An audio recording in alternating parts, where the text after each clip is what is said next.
comfortable, and then somebody half your size just mollywopped you. But it's more interesting if he gets arrested. Right. Anyways. You crumpled like Hawaiian upside down cake. It was bizarre. We were like, what the fuck just happened? Right. All his buddies are just like Everybody watching. look back like, did I win? Yeah, no, I think you're gonna do fine. It's just your nerves are kicking in right now, so just write it out. And I think it'll be like, I don't know about you, but every time before I go on stage, I'm nervous. I'm always nervous. Yeah. As soon as I get on stage and people are looking at me, I just, you kind of go into autopilot. You're like, all right, I have to perform right now. It's fight or flight. Yeah. And sometimes depending on how the show's going, like if I go up there and nobody's laughing, I'm nervous again. But as soon as I get that first laugh, I'm like, well, yeah, this is just what I do. Oh, you yeah. know? No, it's a gateway laugh. I like that gateway laugh. And no, my wife can attest to that too, in the fact that before every show, like I'm jittery. I'm flying around the house. I'm writing stuff down twice, 3 times, 4 times, and she's like, "You're gonna do fine." I'm like, "But what if I don't?" She's like, "Every time you do this, and every time you do fine, relax." And right. I know that, and I remember that every time. But still, before every show, it's like, this could be different. She's like, it won't be. But relax. I think that being nervous is part of what successful people do to make sure that they're kind of on top of their game, Yeah. Like if you go up there and you're like, I'm going to kill, then you're not focused on what you're about to do. You're not like, like when I'm overconfident, those are when I forget like tags to jokes, or like I did it on Saturday. I had a show, and I get up there. So we do the show. It's Austin Black's last QC show. Yeah. And there's his last QC show. Where's he moved to Denver yesterday. Oh, I didn't know that. Yeah. So good luck to Austin Black. He's very funny, young. He's 20 years old, man. He's already like. And he's already given up comedy to go smoke weed. No, he moved from here to go do comedy and smoke weed. Oh, okay. All right. Yeah. So as long as he's not giving up on his dream.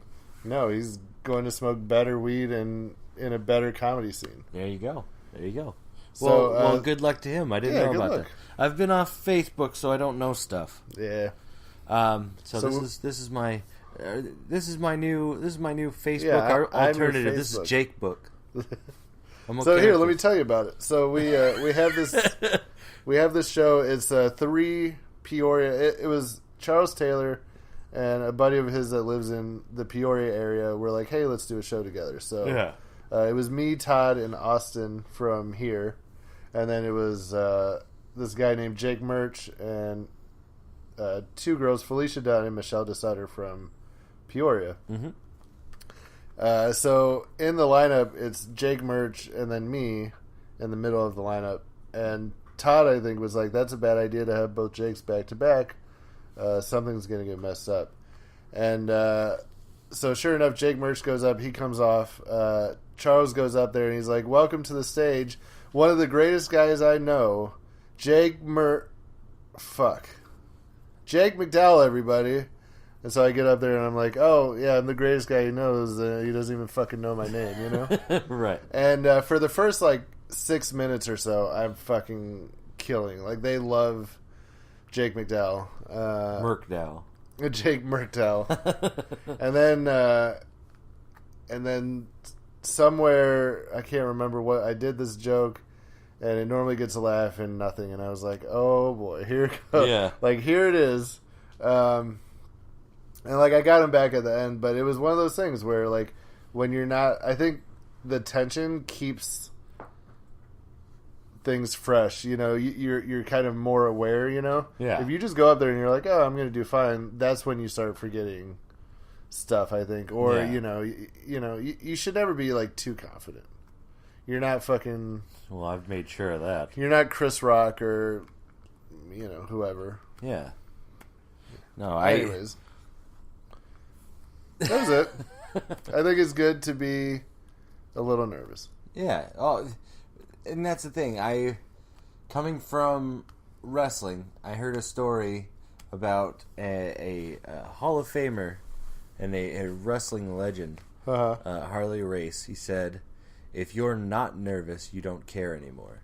Yeah, like that's just the long and short of it. And I like it made so much sense to me that and I heard that when I was much young. I think I heard that when I was 19, and that it made so much sense to me then, and so it kind of dug its claws in and stuck with me, you know. Yeah. And I've always felt that through when I was still wrestling, to when I was doing a lot more stand up, to everything I do, really.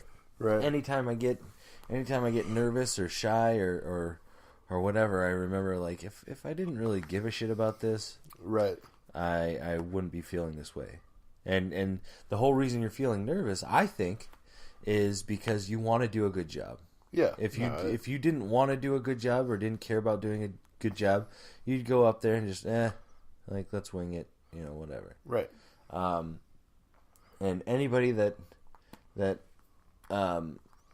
performs in any capacity, I feel like they get nervous to some degree. Some of them have to drink before they go up. Some of them have to stretch before they go up. Some of them have to, you know, take big deep breaths and be alone before they go up. But somebody or anybody that performs gets nervous to some degree because they want to do a good job. And however they deal with that nervousness is how they deal with it. Right. But to some degree, everybody has that feeling of like, I hope I do good. That's like, you know, and I get, like, before I have sex, I get a little nervous too. I'm like, I just want to do good, you know? Yeah. I just want to do a good job. Well, yeah. You want. Do you get nervous before you have sex? Yeah, absolutely. Because you want to do a good job, right? Yeah.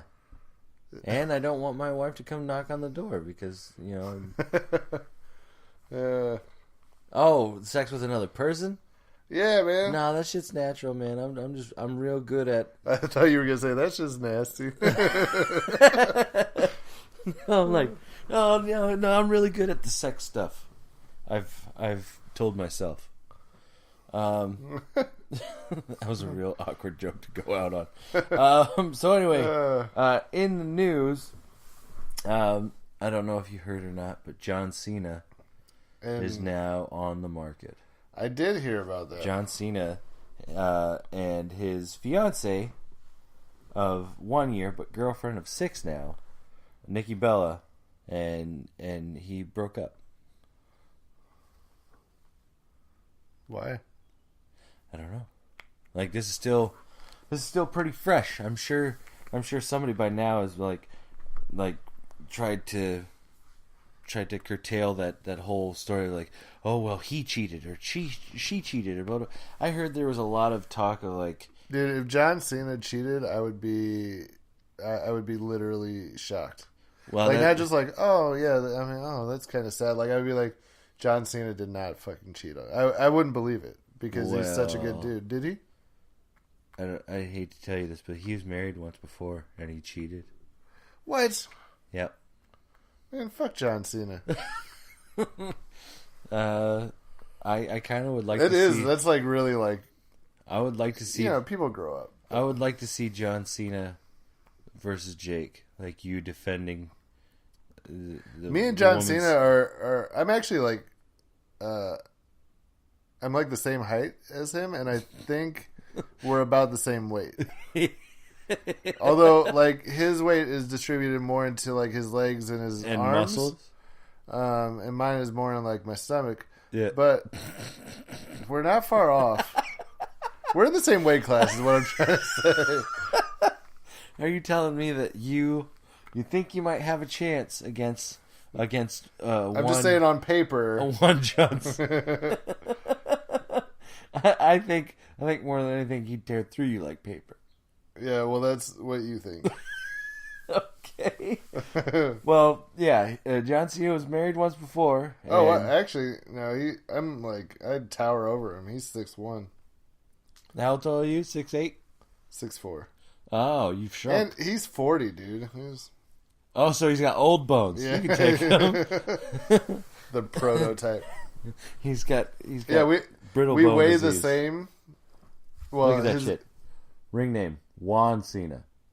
They tried to bill him as Hispanic at one point. The prototype. I call bull. Mr. P was another. He hasn't wrestled in a long time though, right? No, he wrestled at WrestleMania. Did he? Yeah. Oh. Yeah. Look, he's an American professional wrestler, philanthropist, and actor. He's a philanthropist. Is that like a nose doctor? Yeah. He has two middle names. First off, that's extra. He does? You didn't see that? No, I didn't see that. Extra as hell. Two middle names. Wow. And one of them is Felix. Come on, you can beat some dude named John Felix. I believe in you. All right, so anyway, moving on from John Cena and Nikki Bella. Let's see what else we got. Syria. Let's talk about Syria. Can we talk about Syria? Let's rap about it. Let's go. Rap about? Oh, okay. I thought you meant like actually like musically rap. I was like, I'm not. No, but you can. I ain't got bars. So if you're hoping that I'm going to start the conversation, no, I'm trying to think of the best way to start it. Okay. I don't like Trump. I think he's an idiot. I'll fight him right now. There you go. Straight to the point. A man after my own heart. Go ahead. But here's the thing. President Obama bombed the shit out of Syria. Right. And nobody said anything, you know. Trump bombed some chemical plants. Yeah. Because the Assad regime is killing its own people. Like, they're bad people.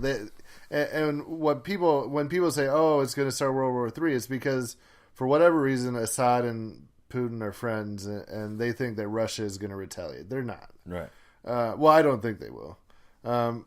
Because if they were going to retaliate, they would have done it when Obama dropped something like 12,000 bombs on them during his presidency. So, I don't know, man. I think that I'm not well versed enough to say one way or the other, but I hate when people, kind of jump to these conclusions that him dropping a bomb is going to start a war, because I don't think it is. I don't know. All this stuff about Syria kind of escapes me. Like, I know a lot of people may give me grief about this and say I'm being ignorant or whatever. I find it difficult to get involved in much of anything political. Mm-hmm. And then when stuff like this comes up, my brain immediately tries to detach. Yeah. I try and go, I don't want to think about that. Let's move to something more positive. Right. And I know a lot of people may look at that also as like you're part of the problem. Like you're not looking for ways to fix this or make this better. Blah blah blah. And I don't know what better way of like verbalizing that. Yeah. It's like I acknowledge that. I understand that completely. But I don't know. There's so much negative going on in the world that after a while, it kind of makes me want to climb into a deep, dark cave. Coming off of Facebook has helped that too. Like, Facebook kind of forces you to see all the stuff, the negative, the positive, the in-between go on, and kind of forces it into your day-to-day. Whereas taking Facebook completely off the table, it's kind of allowed me to disconnect from all that and kind of, I don't know, find shelter in being ignorant, which doesn't make it sound any better. Well, yeah, I don't know. I don't think that there's anything wrong with that if none of the people in this room right now are political scientists. We don't know Oh, Trish just said that she is a political scientist. I apologize. My wife doesn't science for shit. I redact my previous statement.